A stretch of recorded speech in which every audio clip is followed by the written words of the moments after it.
कि आज pre budget consultations में हमारे ऐतिहासिक शहर पानीपत में हमारे सभी हरियाणा टेक्सटाइल इंडस्ट्री के सभी महान भाव से आज चर्चा करने का पूर्व बजट परामर्श को लेकर के अवसर मिला है। इस अवसर पर हमारे इंडस्ट्री मिनिस्टर राव नरवीर सिंह जी, हमारे पंचायत मंत्री कृष्ण लाल पंवार जी, हमारे कृषि मंत्री श्याम सिंह राणा जी, हमारे एजुकेशन मिनिस्टर महिपाल डांडा जी, हमारे पानीपत के विधायक प्रमोद विज जी, पानीपत के हमारी मेयर श्रीमती कोमल सैनी जी, प्रदेश भारतीय जनता पार्टी की महामंत्री श्रीमती अर्चना गुप्ता जी, जिला के हमारे अध्यक्ष दुष्यंत भट्ट जी और हमारे chief principal secretary Rajesh Khullar ji, हमारे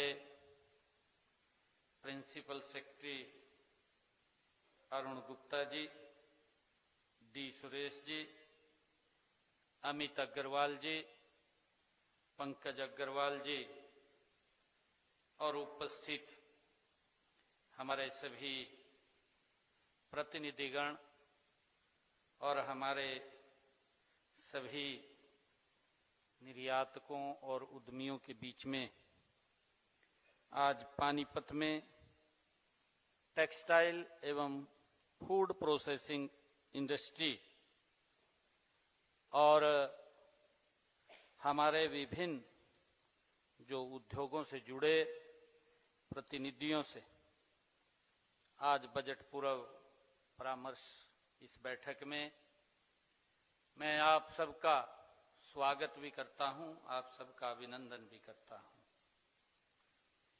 साथियों, मैं आप सबका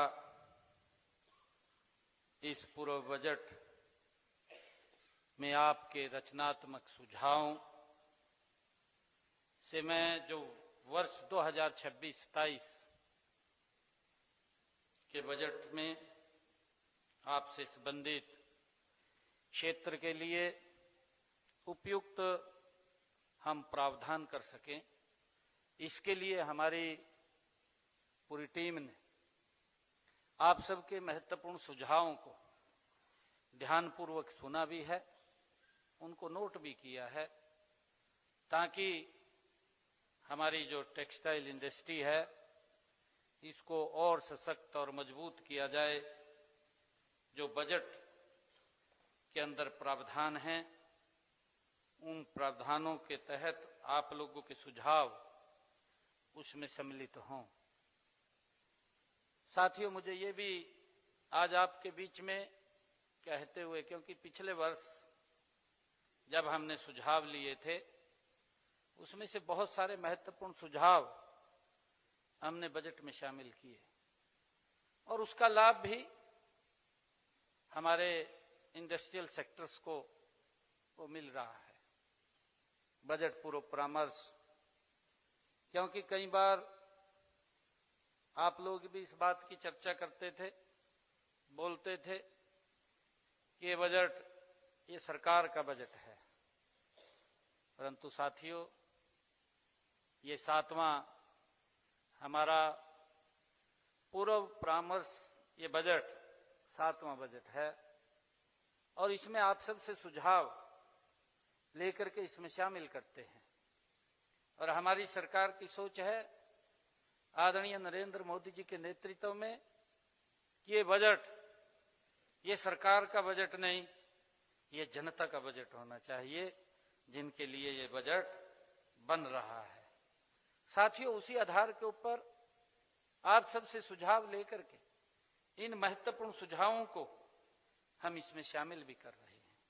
मुझे गर्व है कि पानीपत का ये कपड़ा उद्योग हरियाणा के साथ साथ दुनिया भर में ये भारत का नाम रोशन कर रहा है। हमें इस बात का गर्व है। साथियों, पानीपत आज खाद्य प्रसंस्करण केंद्र के रूप में भी ये गति से उभर रहा है।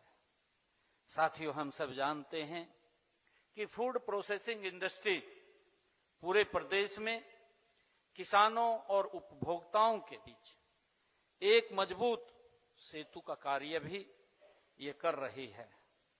आप किसानों की उनकी उपज का बेहतर मूल्य दिलवाने, उन्हें आधुनिक तकनीक से जोड़ने और कृषि को लाभकारी व्यवसाय बनाने में अहम भूमिका भी निभा रहे हैं।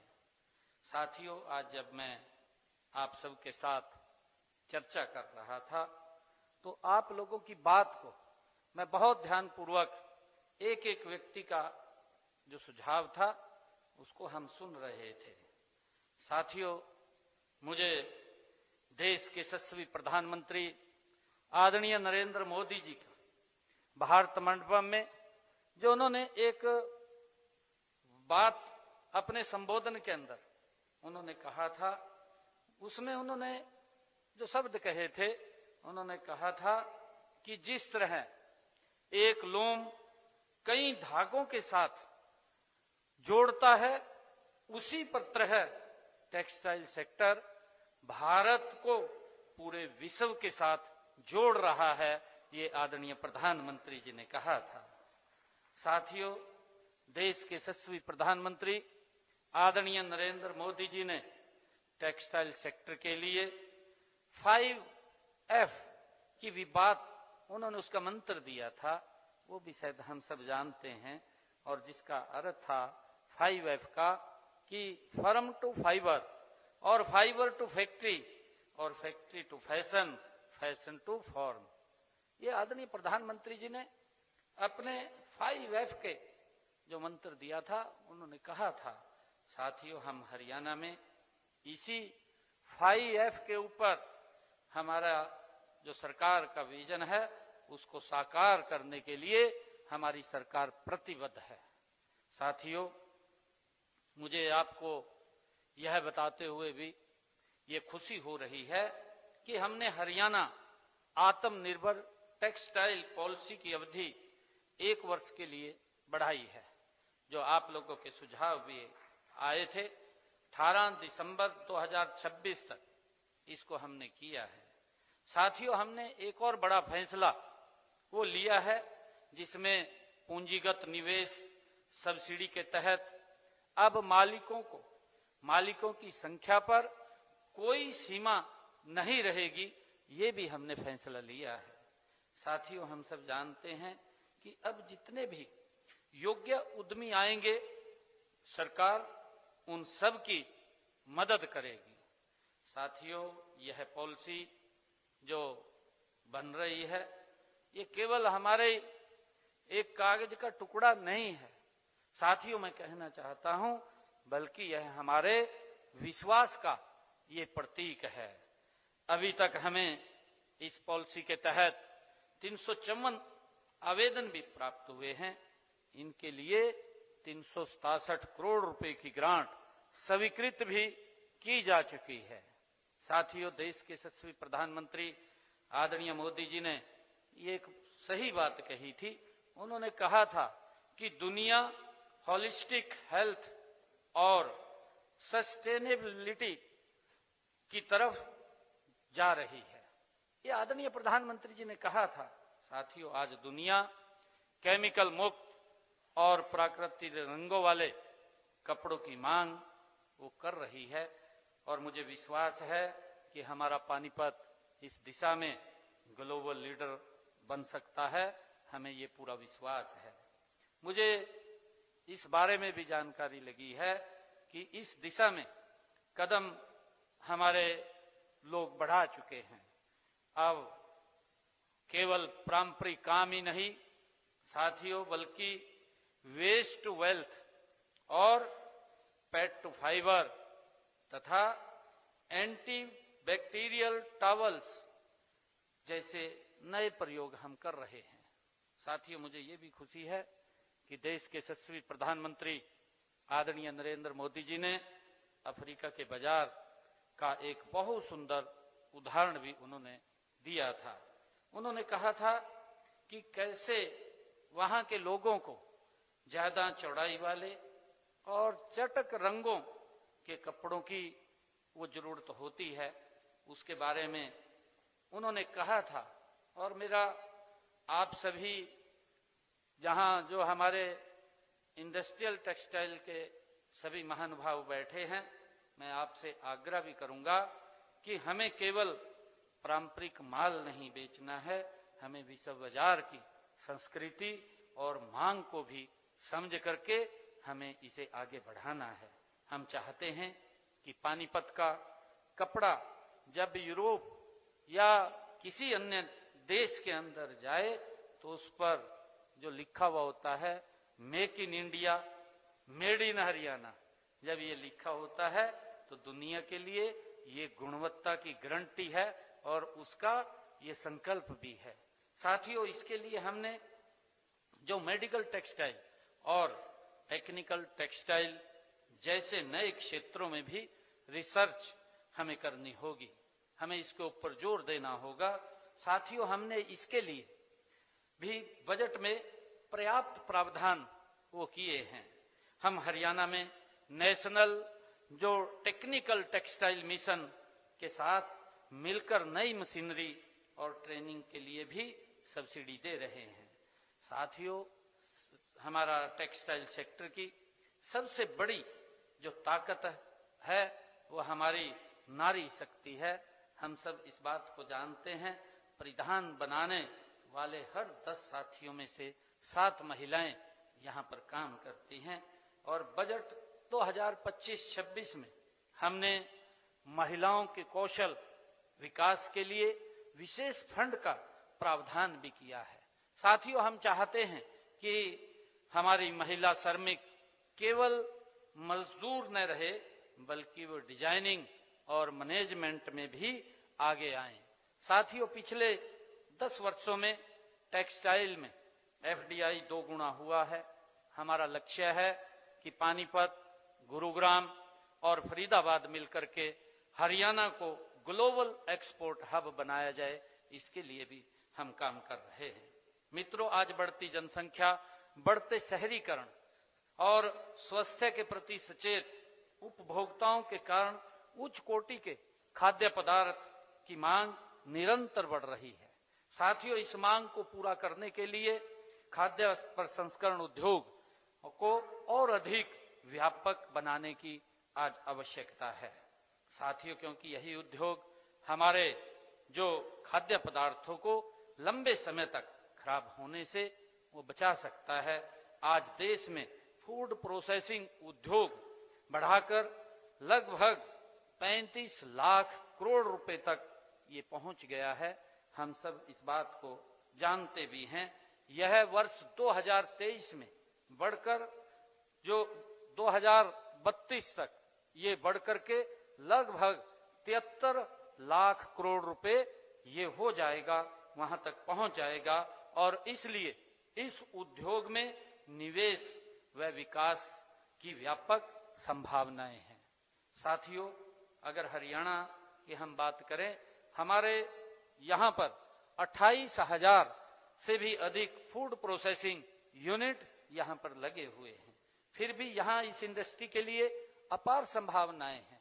साथियों, मैं ये कहना चाहता हूँ कि हमने फूड प्रोसेसिंग व्यवसाय को पूंजी निवेश सब्सिडी प्रदान करने के लिए 12 जून 2019 को 4 प्रमुख बुनियादी हमारा ढांचा योजनाएं अधिसूचित की थी।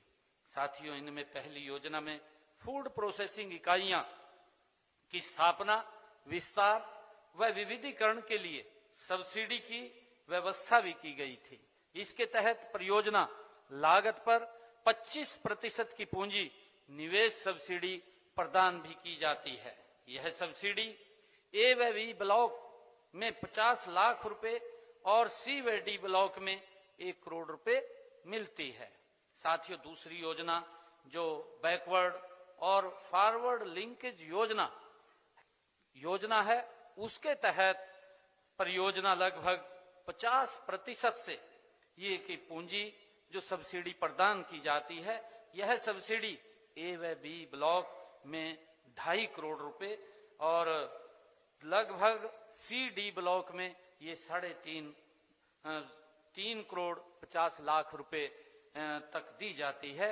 रेफर व्हीकल्स, हम सब जानते हैं कि रेफर व्हीकल और किसी अन्य चल बुनियादी ढांचों के लिए सहायता पूंजी निवेश का 50% और जो कि प्रत्येक परियोजना के लिए यह 50 लाख रुपए तक ये होता है। साथियों, तीसरी योजना में हमारे एकीकृत कोल्ड चेन एवं वैल्यू एडिशन इंफ्रास्ट्रक्चर पर भी सब्सिडी दी जाती है। इसके तहत परियोजना लागत पर 35% के से लेकर के जो 45% तक सब्सिडी ये प्रदान की जाती है। साथियों, है सब्सिडी जो भंडारण के हमारे बुनियादी ढांचे, पैकेजिंग, हाउसिंग और परिवहन के बुनियादी ढांचे, मूल्य संवर्धन और प्रसंस्करण जो हमारा बुनियादी ढांचे के लिए हमने 5 करोड़ तक ये हो सकती है। साथियों, हमारी जो चौथी योजना थी एकीकृत मिनी फूड पार्क योजना, इसके तहत भी परियोजना लागत पर 50% की दर से पूंजी निवेश और सब्सिडी प्रदान की जाती है। यह सब्सिडी केवल सी और डी ब्लॉक में 10 करोड़ रुपए तक दी जाती है।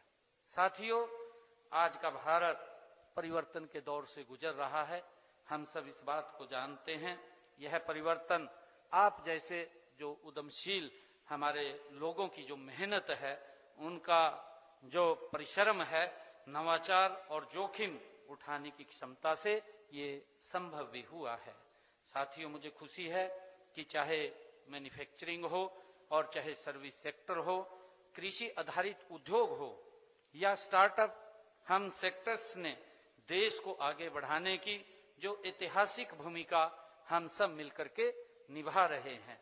आपके कारखानों की मशीनों की आवाज में, आपके दफ्तरों की ऊर्जा और आपने श्रमिकों के पसीने में विकसित भारत की ये झलक भी दिखाई देती है, जो आदरणीय प्रधानमंत्री जी का एक विजन है।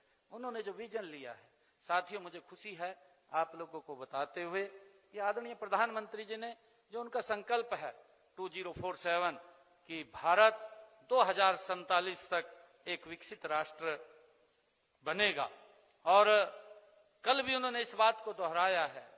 कल भी एक कार्यक्रम के अंदर आदरणीय प्रधानमंत्री जी ने कहा कि हमने जो संकल्प लिया है 2047 तक ये भारत विकसित राष्ट्र बनेगा।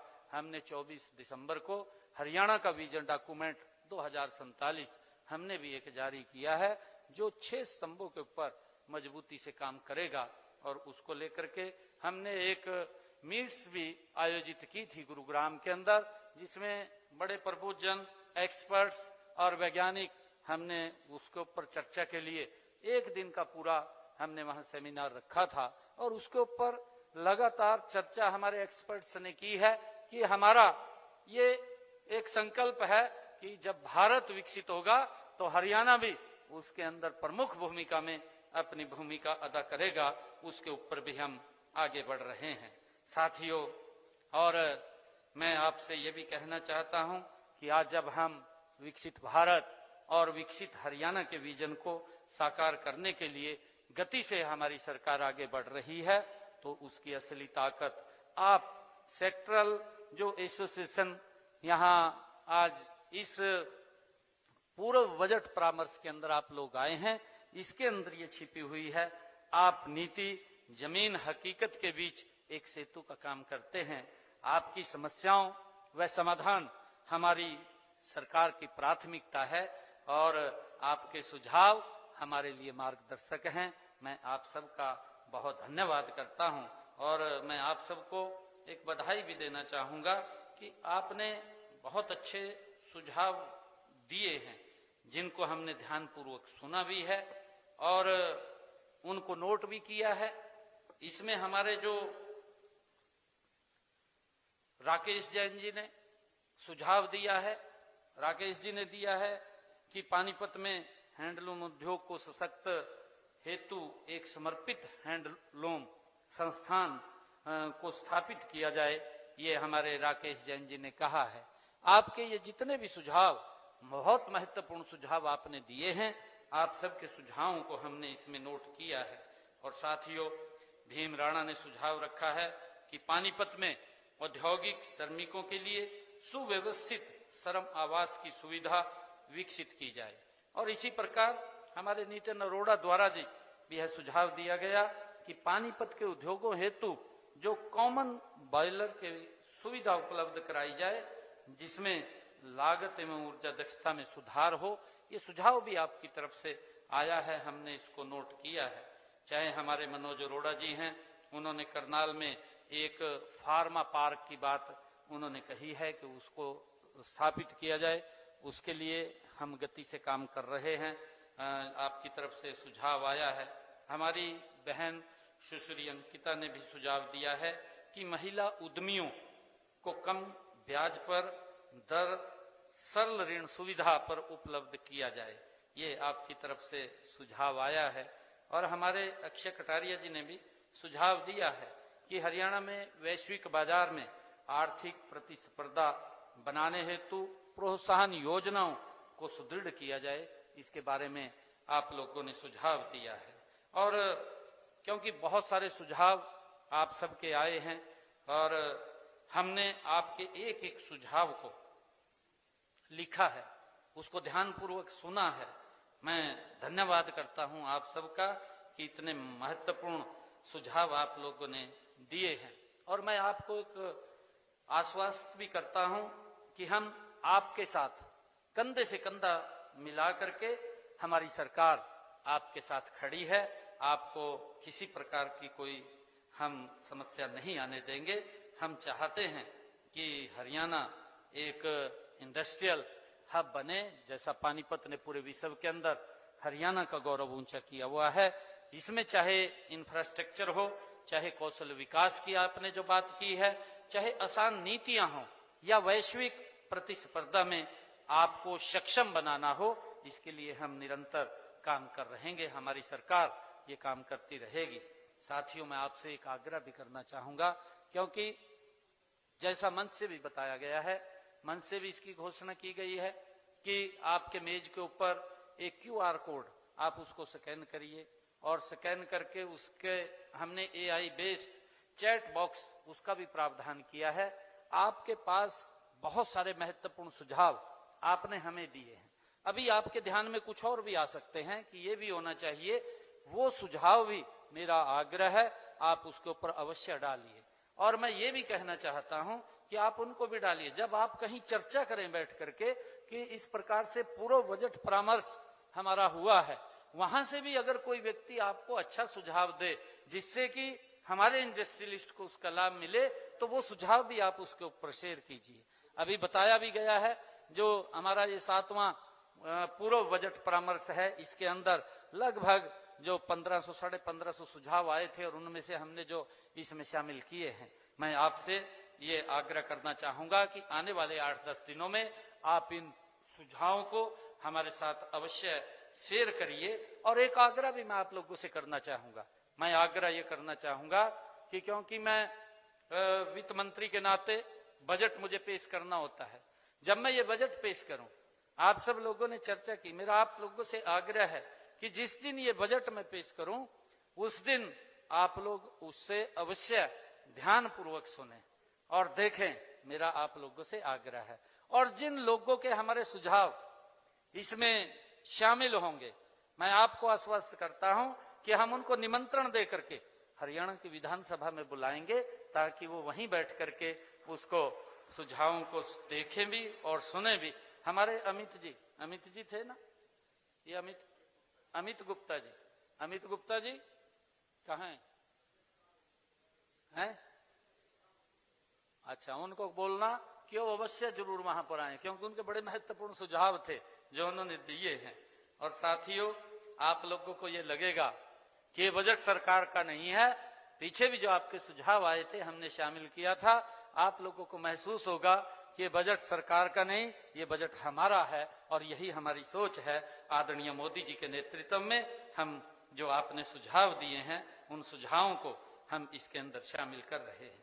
साथियों, सरकार आपके साथ एक सहयोगी की तरह वो निरंतर खड़ी है। मैं आप लोगों से ये कहना चाहता हूं, आपकी सफलता ही हमारे हरियाणा की सफलता है। और साथियों, मैं चाहता हूं कि आने वाले 10 वर्षों में हरियाणा स्टार्टअप्स और टेक्नोलॉजी की दुनिया में ये नेतृत्व करे। ये हमारी सोच है। आपके बहुमूल्य समय और सुझावों के लिए एक बार फिर मैं आप सबका दिल से आभार भी व्यक्त करता हूं, आप सबका धन्यवाद भी करता हूं। इन्हीं शब्दों के साथ जय हिंद, जय भारत। और एक मैं ये बात कहना चाहता हूं कि हमारे भाई ने इसके बारे में कहा था कि यहाँ पर Indian institute of handloom technology के लिए एक संस्थान होना चाहिए। हम HSIDC से यहाँ उसके लिए 10 एकड़ जमीन उपलब्ध कराने का काम करेंगे ताकि यहाँ पर वो सेंटर खुल सके, और उसके लिए हम पूरा प्रयास इसके अंदर करके इसको जल्दी ही खड़ा करने का काम करेंगे। आप सबका मैं बहुत बहुत धन्यवाद करता हूं, आप सबका स्वागत करता हूं। इन्हीं शब्दों के साथ जय हिंद, जय भारत, जय हरियाणा। धन्यवाद माननीय मुख्यमंत्री जी। एक बार बैठे, अभी राष्ट्रगान होना, एक बार बैठे प्लीज। कार्यक्रम की अभी अंतिम कड़ी। माननीय मुख्यमंत्री जी, मैं आपको बताना चाहूंगा कि उद्योगों की प्री बजट की कड़ी में सर ये आज छठा सेशन था, जिसमें 2000 उद्योगपतियों के साथ आपने सीधा संवाद किया। 2000 उद्योग